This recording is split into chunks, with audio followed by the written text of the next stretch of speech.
C section ನಂತರ ನೀವು 4 to 6 ಮಂತ್ನಿಂದ yoga start ಮಾಡ್ಬೋದು ರೀ.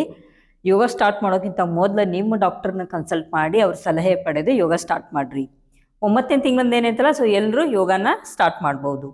ನಮಸ್ತೆ, ನಾನು ಮಂಜುಳಾ, ನಿಮ್ಮ ಯೋಗ ಕೋಚ್.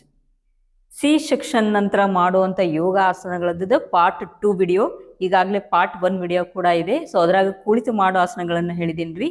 ಸೊ ಅದನ್ನು ಕೂಡ ನೋಡಿ ಪ್ರಾಕ್ಟೀಸ್ ಮಾಡಿರಿ. ಸೊ ಅದ್ರ ಲಿಂಕ್ ಈ ವಿಡಿಯೋ ಕೆಳಗೆ ಕೊಟ್ಟಿದ್ದೀನಿ.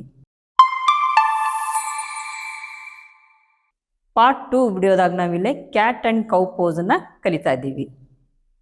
Cat and cow pose, first ಈ ರೀತಿ ಕುತ್ಕೋತೀರಿ, ನಂತರ ಒಂದೊಂದು ಕಾಲನ್ನ ಈ ರೀತಿ ಇಟ್ಕೊರಿ ಹಿಂದೆ ವಜ್ರಾಸನ ಸ್ಥಿತಿ ಒಳಗೆ. ಸೊ ಅದು ಆ್ಯಕ್ಚುಲಿ ವಜ್ರಾಸನ ಸ್ಥಿತಿಗೆ ಬಂದು ನೀವು ಈ ರೀತಿ ಬರಬೇಕು. ಅದು ಸಿ ಸೆಕ್ಷನ್ ಆಗಿರೋದ್ರಿಂದ ಈ ರೀತಿ ಕುತ್ಕೋರಿ.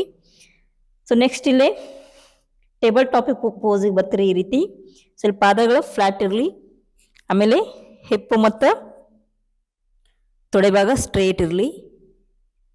ನಂತರ ಇಲ್ಲಿ ಕೈ ಏನೈತಲ್ಲ, ಶೋಲ್ಡರು ಮತ್ತು ರಿಸ್ಟ್ ಒಂದ ಲೈನ್ ಒಳಗಿರಲಿ ರೀ. ಆಮೇಲೆ ರೀತಿ ಕೈ ಇಟ್ಟಾಗ ಫಿಂಗರ್ಸು ಓಪನ್ ಇರಲಿ. ಕ್ಯಾಟ್ ಆ್ಯಂಡ್ ಕೌ ಪೋಸ್, ಮಜ್ಜರಿ ಆಸನ. ಸೊ ಫಸ್ಟ್ ಇಲ್ಲಿ ತಲೆ ಕೆಳಗೆ ಹಾಕಿರ್ತೀರಿ. ಸೊ ಇಲ್ಲಿ ನಿಧಾನವಾಗಿ ಉಸಿರು ತಗೋತಾ ತಲೆಯಿಂದ ಮೇಲೆ ಹತ್ರಿ.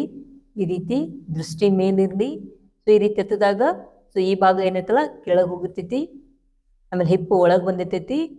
ಸೊ ನೆಕ್ಸ್ಟ್ ಮತ್ತೆ ನಿಧಾನವಾಗಿ ಉಸಿರನ್ನು ಹೊರಗೆ ಹಾಕ್ತಾ ತಲೆನ ಕೆಳಗೆ ಹಾಕ್ತೀರಿ. ಅವಾಗ ಬೆನ್ನಿನ ಭಾಗ ಏನೈತಲ್ಲ ಇದು ಮೇಲೆ ಬರ್ತೈತಿ. ಮತ್ತೆ ನಿಧಾನವಾಗಿ ಉಸಿರು ತಗೋತಾ, ಅವಸರ ಮಾಡಕ್ಕೆ ಹೋಗ್ಬೇಡ್ರಿ, ನಿಧಾನವಾಗಿ ಮಾಡ್ರಿ. ಈ ರೀತಿ ಕತ್ತು ಮೇಲಿರಲಿ, ಗಂಟ ಸ್ಟ್ರೆಚ್ ಆಗುತ್ತೈತಿ, ದೃಷ್ಟಿ ಮೇಲಿರಲಿ. ಮತ್ತೆ ಉಸಿರು ಬಿಡ್ತಾ ಡೌನ್. ಇಲ್ಲ ತಲೆ ಕೆಳಗೆ ಹಾಕಿದಾಗ ಹೊಟ್ಟೆಯ ಹೊಕ್ಕಳಿನ ಭಾಗವನ್ನು ನೋಡ್ತಾ ಇರ್ರಿ. ಮತ್ತೆ ಉಸಿರು ತಗೋತಾ ಮೇಲೆ ನೋಡ್ತೀರಿ, ದೃಷ್ಟಿ ಮೇಲೆ. ಮತ್ತೆ ಉಸಿರು ಬಿಡ್ತಾ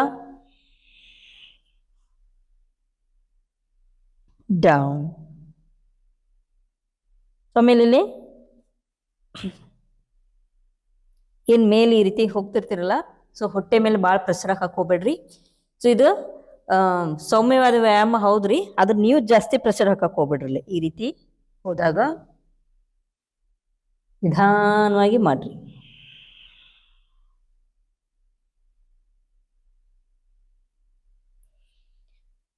ಈ ಆಸನ ಮಾಡೋದ್ರಿಂದ ಸೊ ಕಿಬ್ಬೊಟ್ಟೆ ಮೇಲೆ ಏನೈತಲ್ಲ, ಕಿಬ್ಬೊಟ್ಟೆ ಸ್ನಾಯುಗಳನ್ನು ಇದು ಬಲಪಡಿಸ್ತೈತಿ. ನಂತರ ಈಗ ತಾಯಿಯಂದು ಸ್ತನ್ಯಪಾನ ಮಾಡೋದ್ರಿಂದ, ಆಮೇಲೆ ಮಗುನ ಹಗಲೆಲ್ಲ ಹೊತ್ಕೊಳ್ಳೋದ್ರಿಂದ ಸೊ ಬೆನ್ನು ನೋವು ಅಂತ ಬರ್ತೈತ್ರಿ. ಆಮೇಲೆ ಪ್ರಸವ ನಂತರದ ಕೆಲವು ಚಟುವಟಿಕೆಗಳಿಂದ ಬೆನ್ನು ನೋವು ಬರೋದ್ರಿಂದ ಈ ಆಸನ ಭಾಳ ಅಂದ್ರೆ ಬೆನ್ನು ನೋವು ಕಡಿಮೆ ಮಾಡೋಕ್ಕೆ ಭಾಳ ಹೆಲ್ಪ್ ಮಾಡ್ತೈತಿ ಇದು. ಹಾಗೆ ಇಲ್ಲಿ ಸ್ನಾಯುಗಳನ್ನು, ಬೆನ್ನಿನ ಸ್ನಾಯುಗಳನ್ನು ವಿಸ್ತರಿಸೈತಿ ಮತ್ತು ಬಲಪಡಿಸ್ತೈತಿ, ಸ್ಟ್ರೆಂಗ್ತ್ ಬರ್ತೈತ್ರಿ. ಬೆನ್ನಿನ ಸ್ನಾಯುಗಳಿಗೆ ಸ್ಟ್ರೆಂಗ್ತ್ ಬರ್ತೈತಿ. ನಂತರ ಇದನ್ನೊಂದು 10 ಬಾರಿ ಮಾಡ್ರಿ. ಜಾಸ್ತಿ ಮಾಡಕ್ಕೆ ಹೋಗ್ಬೇಡ್ರಿ, ಕೇವಲ 10 ಬಾರಿ ಮಾಡ್ರಿ. ಸೊ ನಿಧಾನವಾಗಿ ಮಾಡ್ರಿ.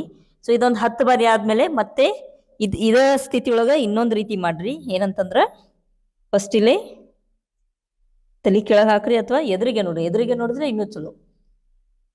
ಇಲ್ಲಿ ಬಲಗಾಲನ್ನು ಉಸಿರು ತಗೋತಾ ಈ ರೀತಿ ಸ್ಟ್ರೆಚ್ ಮಾಡ್ರಿ. ಉಸಿರು ತಗೋತಾ ಬಲನ ಸ್ಟ್ರೆಚ್ ಮಾಡ್ರಿ, ಉಸಿರು ಬಿಡ್ತಾ ಡೌನ್. ಮತ್ತೆ ಉಸಿರು ತಗೋತಾ ಸ್ಟ್ರೆಚ್ ಮಾಡ್ರಿ. ಈ ರೀತಿ ಉಸಿರು ಬಿಡ್ತಾ ಡೌನ್. ಈ ರೀತಿ ಈ ಕಾಲಿಗೆ ಒಂದು 5 ಬಾರಿ ಮಾಡ್ರಿ. ನಂತರ ಎಡಗಾಲಿಗೆ ಒಂದು 5 ಬಾರಿ ಮಾಡ್ತೀರಿ. ಸೊ ಎದುರಿಗೆ ನೋಡ್ತಾ ಇರ್ರಿ, ತಲೆ ಕೆಳಗೆ ಹಾಕಕ್ಕೆ ಹೋಗ್ಬಿಡ್ರಿ, ಎದುರಿಗೆ ನೋಡ್ರಿ. ಮತ್ತೆ ಇಲ್ಲಿ ಉಸಿರು ತಗೋತಾ ಕಾಲನ್ನು ಸ್ಟ್ರೆಚ್ ಮಾಡ್ತೀರಿ. ಉಸಿರು ಬಿಡ್ತಾ ಡೌನ್.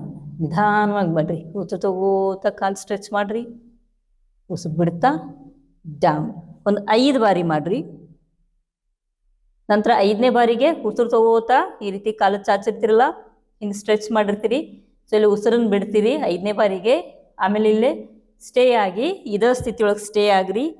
ಸ್ಟೇ ಆಗಿ ಸಹಜವಾದ ಉಸಿರಾಟದೊಂದಿಗೆ 1 2 3 4 5 ಡೌನ್. ನಿಧಾನವಾಗಿ ಈ ರೀತಿ ಮಾಡ್ರಿ. ಅದೇ ರೀತಿ ಬಲಗಾಲು ಕೂಡ 5 ಬಾರಿ ಮಾಡಿದಾಗ 5ನೇ ಬಾರಿಗೆ ಸ್ಟೇ ಆಗಿ ಸಹಜವಾದ ಉಸಿರಾಟದೊಂದಿಗೆ 5 ಕೌಂಟ್ ಮಾಡ್ತೀರಿ. ಎಲ್ಲಾನು ನಿಧಾನವಾಗಿ ಮಾಡ್ರಿ, ಅವಸರ ಮಾಡಕ್ಕೆ ಹೋಗ್ಬೇಡ್ರಿ.